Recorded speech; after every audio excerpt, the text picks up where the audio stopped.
Hi, my garden has never looked so good so early in the season. And today I'm going to give you a grand tour of all that I have growing. So I'm really excited about it. I think you're going to enjoy it. And I kind of been waiting to give this tour, trying to keep getting my garden all cleaned up and my bed's looking perfect. And I realized there's no perfect. You're going to see my disasters. You're going to see my failures. But most important, you're going to see my successes.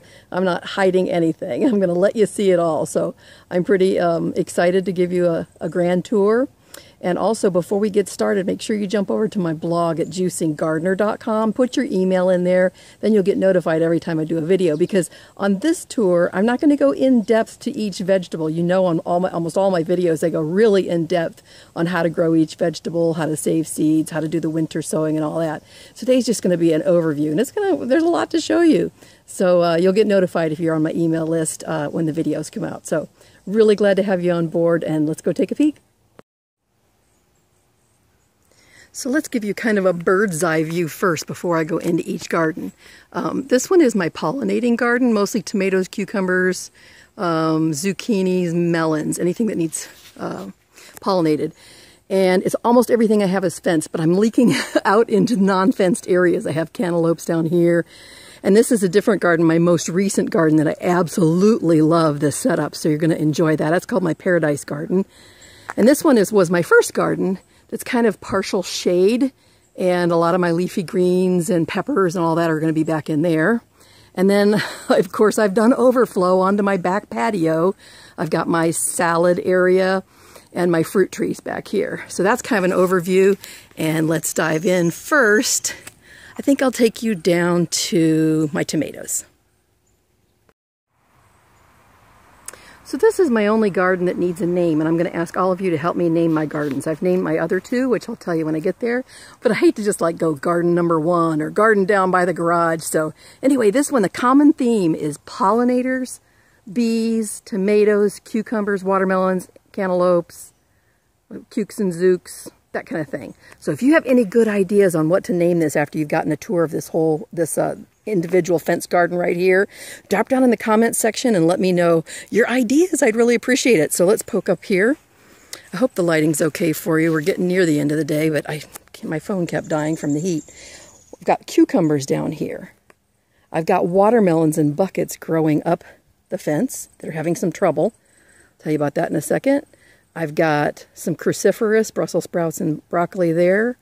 All tomatoes. Tomatoes down the middle, tomatoes along the garage. Down here, we've got cucumbers, some celery, and more cucumbers. So most of these, about 3/4 of these tomatoes are winter sown. And if you're new to winter sowing, just drop down in the comments and you'll learn all about it. And join my Veggie Winter Sowing group. I'll have a link below. We grow them in milk jugs in the middle of winter. And it just makes really hardened, hardy, strong tomato plants. And this year was actually not the best year for tomatoes for winter sowing, and they still turned out great. So let me give you a quick peek. I'm not going to go through all of them. They're all heirloom, almost all organic, and they're just doing really well. You can see back in there, that's Early Girl. She's got a bunch of them coming on. Maybe you can't really see it, but I see about 12 different tomatoes in there.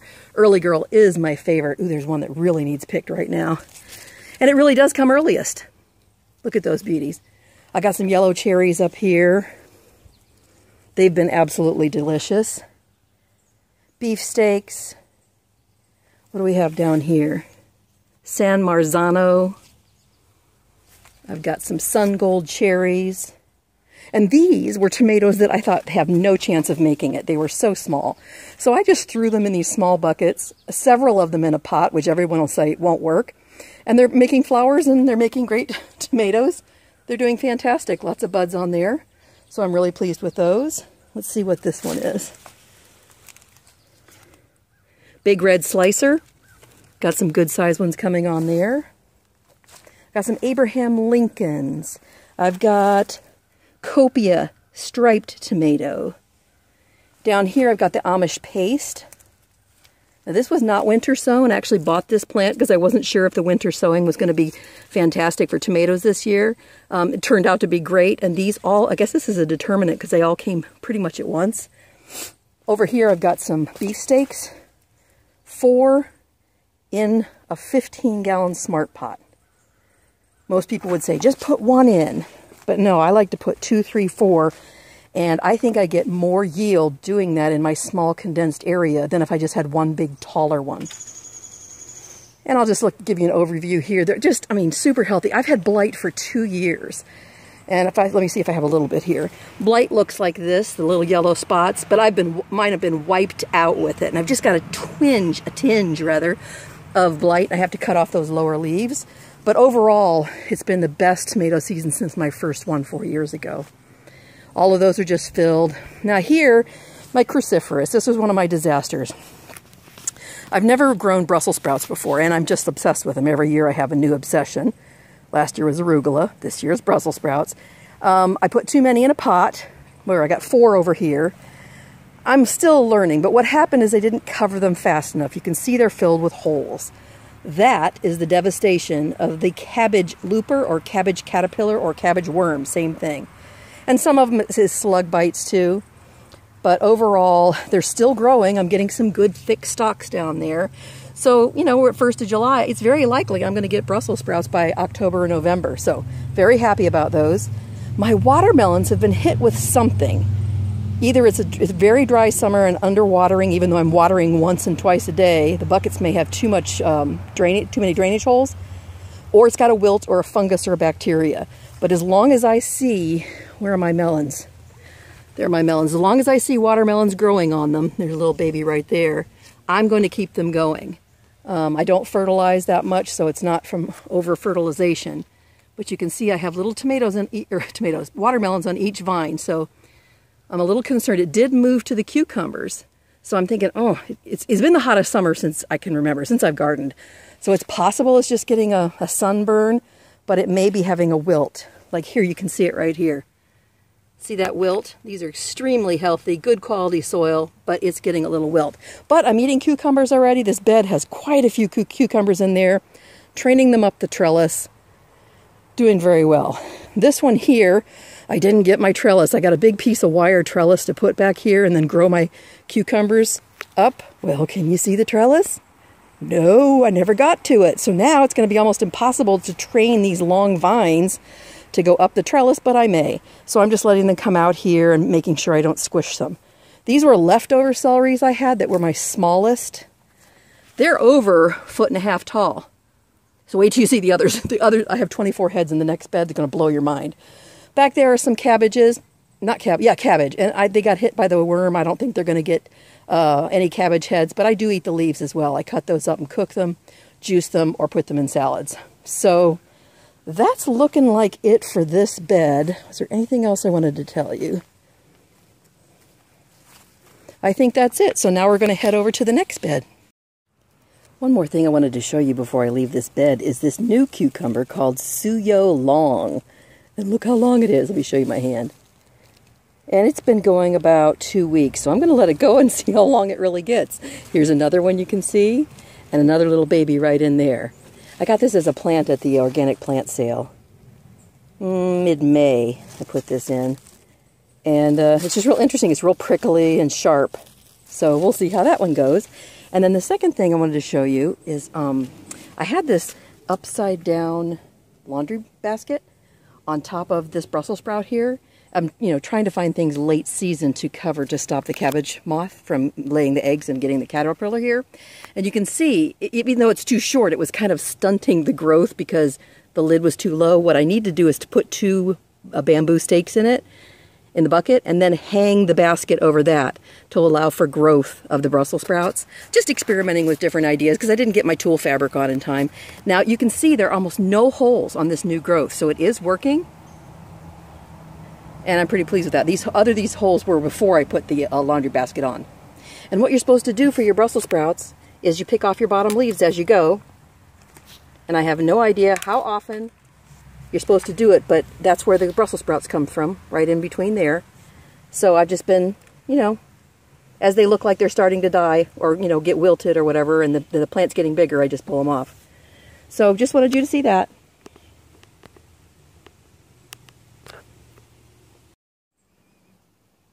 Okay, it's a couple weeks later from the first half of this video. It has been so hot, my phone keeps overheating, so I'm actually videoing the rest of my tour, which is, I've saved the best for last, so sit tight.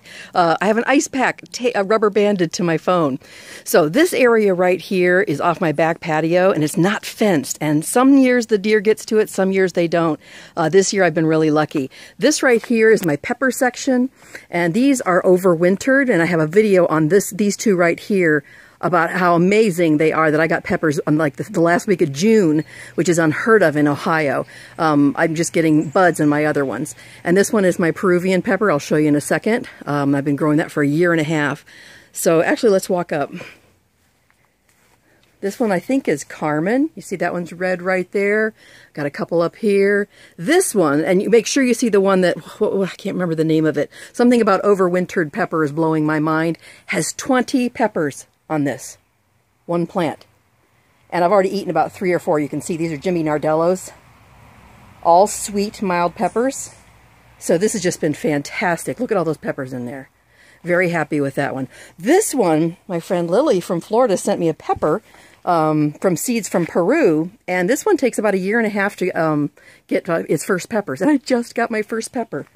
It all started with little seed and turned into these 2 huge 8-foot plants right there.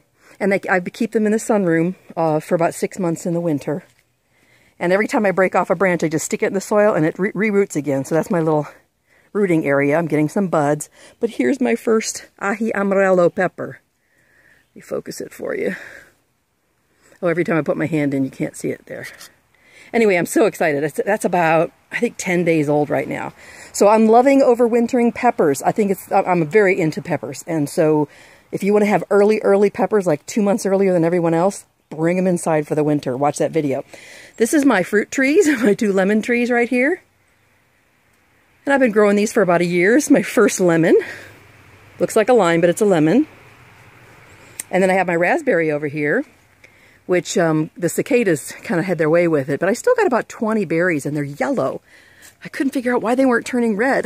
And then I tasted them. I was like, oh, they're supposed to be yellow. They're called Anne's.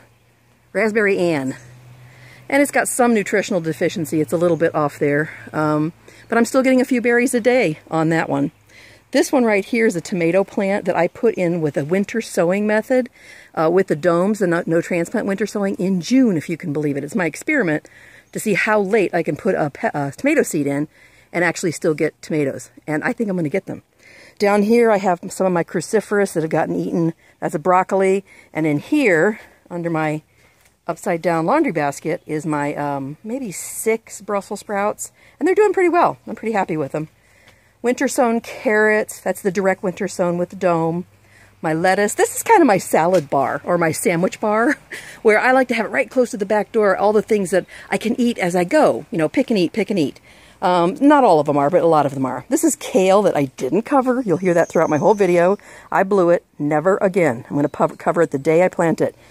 Arugula. Been eating a lot of that. Watercress, upland cress. Spring onions. It's so hot here. My brain's not even, the nerves of my brain aren't even functioning. The synapses aren't connecting. It's so like 95 or 97 today. Anyway, we got the onions. We've got basil. Got more carrots back there and more basil right there. And this lettuce is the best in this kind of heat. People say you can't grow lettuce in heat. You can. That is red romaine and red flame. Those are the strongest ones.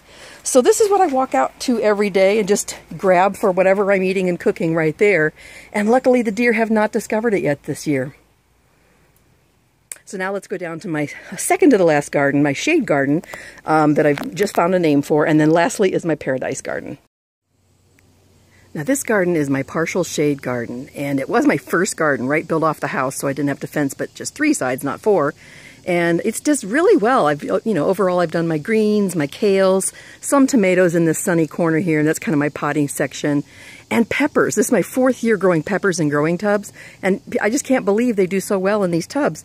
But that's what I've been growing here so far. But I've changed my plan for next year. And I've just decided, since I've been so rough, let me walk and not slip in the water here. so bad about getting my cruciferous vegetables covered. I am committing this entire garden next year to cruciferous vegetables. They are all going to be covered. That's going to be my cabbage, red and green cabbage, broccoli, cauliflower, Brussels sprouts, kale, anything that the cabbage worm wants to eat. So that's what's going to be in this garden next year. And I'm calling it the healing garden because cruciferous vegetables, of all the fruits and vegetables, are the most healing for your body, for your cells. So, and I also will keep strawberries because they need covered, and the little chipmunks got almost all the strawberries down here because I didn't cover in time. And I got strawberries up here. So let's look. I've got my pepper. This is a sweet Chinese giant pepper. You can just see I've got a bunch of little buds right here. So that one's doing well. Strawberries. I've got a couple tomatoes down here. A couple volunteers. I'm learning how to actually create volunteers. And I will do a whole video on how I do that. Kind of a fun method. So I don't even stake them. I just let them go wild. These are my peppers. I've got a couple videos about my pepper patch that I'm just, fantastically excited about because I put about 12 plants in these tubs, these growing tubs. And you can see I've got a lot of buds in here. I've got peppers down there. You can see I've got some like Cubanelle lights down there. Oh, this one, I swear, yesterday it was like the size of a dime. They're growing so fast right now. I've got another one right there, another one right there. And these will all turn red because that's my favorite. And down in the other garden, the final garden, I have some yellows and oranges too. So this is my pepper patch. Right now, it's only about half as high as it's going to get. Just historically, I know. That's why I put in those 2-foot stakes or 3-foot stakes. Those are 3-foot stakes. I know that I'll use most of those stakes, and I'll get quite a few peppers from each plant. Okay, let's walk down. I just watered, so everything's kind of slick. I didn't fill up this garden because now I have so much space with my last garden. I didn't quite use all the pots in it, but I used a lot, 3/4. Now this is my lettuce bed. 2 full lettuces. Now, most people would have just pulled these out by now. But what am I doing? I'm saving seeds. Look. All those beautiful seed heads. And I'm guessing I'm probably 2 weeks maximum from getting these to open. So they got their yellow, then they turn white, then they open up into little puff balls, and then you can take the seeds. So maybe a week I'll be getting seeds, 2 at the most. So surprisingly, people think your lettuce is going to be bitter, but it's not. I just made a big pot of it today. This is that red flame. I've got butter crunch, I've got romaine, and I will eat almost every leaf of this, all the way up till I'm taking the seeds. And whatever gets bitter a little bit, I'll put in a smoothie with the banana and some coconut water, and a big handful of lettuce. Won't taste any bitterness whatsoever. Got some cilantro mixed everywhere, and all my cilantro is done right now. I'm just saving seeds to put them in a couple weeks for my fall garden. Back here's all my arugula seeds. I've already started pulling those. I've already got a couple hundred arugula seeds. And this is the second year on these strawberries. Like I said, they got a lot of babies. Didn't get a lot of berries, but I should get more next year because a lot of the babies were planted. And then lastly down here, more peppers. Yes, that's only about an 8-inch deep pot, same as the other ones. And you can see I've got peppers coming in. Just look, where's my hand? Whoops, there it is, sorry. Coming in. Peppers. Pepper down there. So those are going to be fantastic. Lots of buds. And this is kind of my little pepper runt section. I'm probably going to pull them out. These were so bad I should have thrown them out on day 1, but wouldn't you know it, they've been in like a month. They're actually starting to get, they're getting new growth. So it breaks my heart to pull them out. I may give them another couple weeks and see if they make it, and I got to stake them up better. So anyway, that one's on its last leg. Same with those right there. Lots of cilantro seeds in the works. I've got vates or vates kale right there. I've got dino kale, and I know that's nothing like growing it in ground where you can get 3 feet tall kale, but that's pretty good for a container garden, and this will get twice this high in the next couple months. And I'm going to be putting in a whole bunch more kale in the winter sowing method and the direct winter sowing method. These are collard greens right here. First time growing those. And more kale. So let me give you another far end look. And I just love it because it's shady. So I think the crucifers are going to do well, and if anything needs to have sun, this whole corner gets a lot of sun most of the day, but all of this gets a nice filtered shade, and it's just surprising what you can grow in shade. So my official healing garden, all crucifers and strawberries next year. I am so excited. Brussels sprouts, I just love, and I really want to get a good head of cabbage, and you know, I want to learn to grow them all. I haven't been that successful with broccoli and cauliflower. I've only tried it one other time. But I'm going to get it next year, so let's head down to my favorite, my new paradise garden. Oops, I forgot one more growing area. This is next to the tomato, the pollinator bed, right? All my cantaloupes are down there. And some zucchini. Now, these zucchini have had boy after boy after boy and not a single female blossom. Please get down in the comment section if you have a clue how to get female blossoms. If you have a zucchini that has more female blossoms than this one, this is Raven and Black Beauty. I grow those too. And I have a few, I've had a few zucchinis, but this pot, not one. And look at all those blossoms, all males. So if you have a clue on that, let me know down in the comment section. Lots of good buds here, but no melons to speak of. And I'm methodically weaving them in and out of the fence for stability. And this is my first onion ever. I actually had 5 onions in my kitchen that needed to be eaten, and they were growing, you know, green sprouts about that big. And instead of throwing them out, I just threw them in this bucket. Well, it's turned out to be great onion greens. I haven't eaten the onions, but these greens have been fantastic. And look, I got my first seed heads. And I found out from someone in my group who knows what she's talking about. I think that was Charlie. I can't focus and touch it at the same time. And I got another one here that they come on the second year. There, isn't that beautiful? So I don't know how it's going to do, but I'm going to do a video. I think it's going to do fine. I don't know how to capture them, whether I'll put a little bag around them or just I watch them every day. So I've been eating these in salads and cooking with them, and they're just a really nice taste. And then once I collect all the seeds and I've done all the greens, I'll dig up the onions. They're probably just twice the size they were when I put them in. I don't expect any more onions. So anyway, that's really exciting to get those. Now, the reason I got these, right, is because I put in a full-grown onion, which was, it already been growing for a season. So this season was season 2 for those onions. That's why I got the seed pots. Here are a couple that aren't even open yet. Very pretty. And then you've probably seen my video about the green stalk, the growing, stackable growing system, which I love, and I'm not going to tell you about it now, but I found some big mistakes that I made and some big successes. So watch for that. It's called Growing Vegetables Vertically, and my new toy. I have a lot of blunders on how I put that thing together, so make sure you watch that video. I'll have a link down below. Okay, now, I keep calling this my new garden. Let me see if I can zoom back here. It's my newest garden. I finished it last year, and this is the second season on it.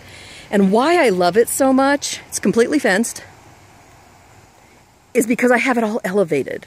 And I can sit my little stool down and roll from one plant to the next because I can do my videos. And I'm really into seeing everything close up. That's why you see all my videos are close up. You don't see much of me because it's not about me, it's about the vegetables. And I can sit down in this little stool and I can video, I can watch the bugs, I can get to learn the growing patterns of everything. I just love this garden. I'm going to recreate it somewhere else. Let me give you a full view.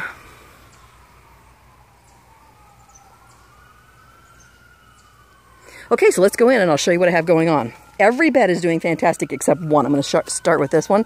And I'm not quite sure why, but just nothing thrives in here. I have cantaloupes down here and they're doing okay. I got a lot of buds, but it's just been a smaller harvest or growth. These are my, what are these called? Dragon tongue. And I only grew one plant of it. And I'm going to open it when I do my next pole bean meal. But anyway, they're really nice and healthy, and so I always grow just 1 or 2 of something before I know how great it is. These were more runt peppers. I had a lot of runts this year. I had some good ones, but when I water this, the water stands. I don't think the drainage is proper in this, like maybe not enough holes or not enough vermiculite.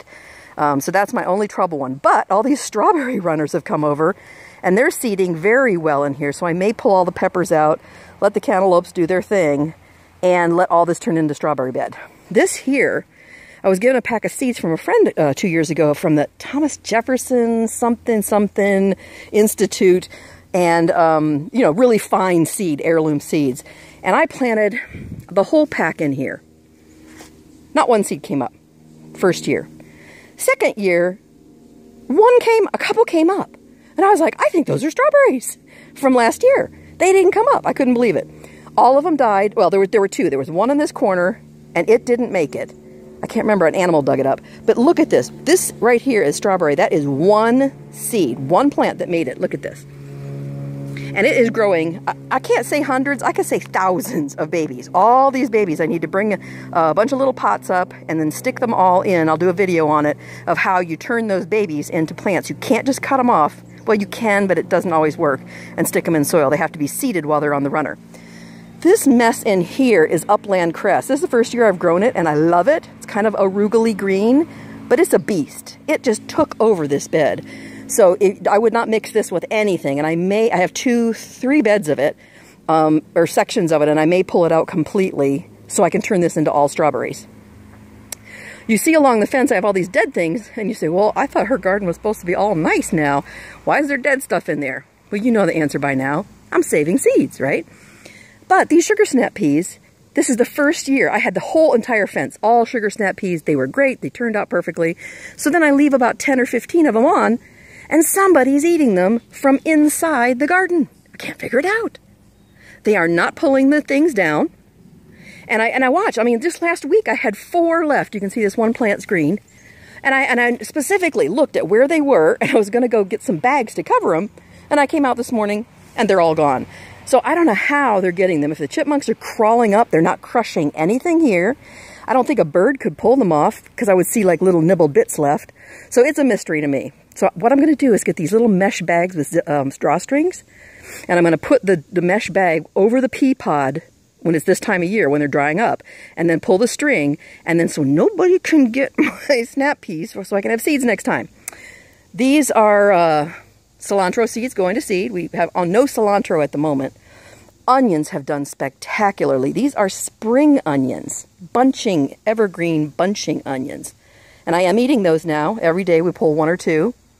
This is Malabar spinach, which I really like. It's a very thick, meaty plant leaf, and not any bolting, not any shriveling. So that was only 1 milk jug right there, half a milk jug maybe. This here is garlic chives, and right there. This was from last year. It is a perennial, so it also is a beast. If you put in garlic chives, it will take over your entire bed. So I'm just going to keep these. I may even get rid of one of them and just keep it in one area because it's like wild. More cilantro seeds. You focus that. You don't want them light green. You don't want them light brown. You want them the darkest brown you can get. Here's another patch of the upland cress. Can't emphasize how much I enjoy it, but again, you can see it's just, it was only like 1 milk jug, like a quarter of a milk jug here, and maybe a quarter here, and it turned into this whole thing. More cilantro. These are my zucchinis, and I have had a wilt this year. It's been the hottest summer since I can remember, since I've been gardening. So it could be just not enough water, but I've been watering like crazy, but you can see I have all this wilt. And it could be a bacteria, fungus, or a virus. All of them can cause wilts like that. But I am getting a couple zucchinis. I got some nice ones there. Got a nice big one there. I had another one I was just looking at, and I've already pulled several. Now these down here are my cabbages. Well, you know the theme now. I haven't covered. I'm going to stop this. We're almost done, but I don't want it to when the phone overheats, it shuts out. I lose the video. So I'm going to pause right here and come right back. These right here are cabbages in 5-gallon buckets, and they've been decimated by snails, slugs, and cabbage worm, but mostly slugs. That's what they do. They just get in and eat layer after layer after layer. So, you know, this is the biggest head I've gotten so far, so I'm pleased I've got a head. I made a mistake of putting 2 in 1. I'm not going to do that again. These didn't come, and these didn't come up, nothing. So I'm just using the nice leaves for salads, and I'm going to pull those out and just leave the 1 head in. This is a big borage plant. Look at that beast. And it just fell over, so it was to bring pollinating bees in for pollinating my zucchinis. But it kind of was protecting, and I noticed that the slugs were getting to my cabbage less, so I'm just kind of leaving it there, hoping they miss it. This is my perpetual spinach. It's not really a spinach, but it's so much hardier than regular spinach. It's in the Swiss chard family. It's a little earthier than spinach, but I like it a lot. and it's got a real thick stalk, kind of like celery. So we're using that in salads. These beans back here, oh, and I have a whole video, I don't know if I've released it or not, on how this spinach grows. It'll actually grow all the way through November and won't die out. I have pole beans all the way along. And these, I've never grown a bean in my life, have been so prolific. Let me show you what they look like. Look how nice those are. And I let them go too big. People were telling me these are going to be all fibrous and tough. Look at those. And I pulled a whole big bowl full, and cooked them the other, about a week ago. And they were fantastic. Tender, delicious, soft, absolutely no fibrosity, whatever, at all. So, and I'm ready to pick if I could go around the other side, but I'm not going to. You'll see there are a whole bunch more beans. They say the more you pick them, the more they grow.